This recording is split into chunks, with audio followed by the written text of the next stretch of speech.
everyone, welcome back to DIY with Dewey. Today I wanted to show you guys how to change the cabin air filter. This is what the cabin air filter looks like, and I'll show you a link down below on where I got it from. Go pull this lever. If it's locked, you have to unlock it with your key. Unlock it and then you can open this.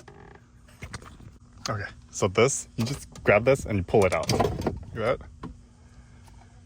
Sorry, my hands are a little dirty. I just worked on the car.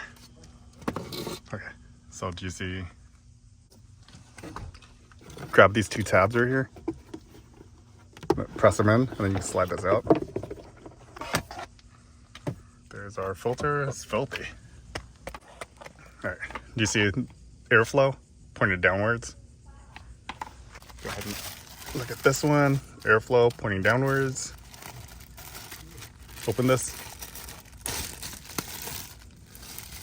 And this is a carbon one. All right, pop this out.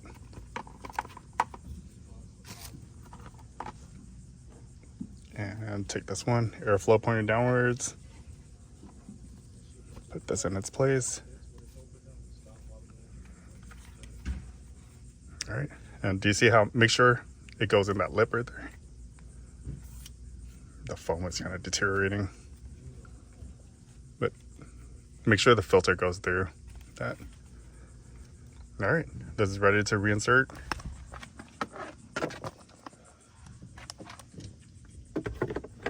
All right, airflow downwards still.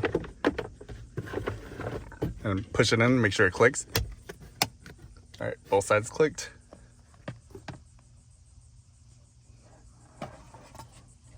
Put this cover right here. You see it has two pegs, one on this side and one on the other side. It goes on the upper lip up here. So there's a lip right here on the other side as well. So lift this up. All right, done. All right, well, that's how you change your cabin air filter on a 2010 to 2013 Acura ZDX. All right, let me know if you have any questions. Make sure you hit the like and subscribe button. Thanks for watching.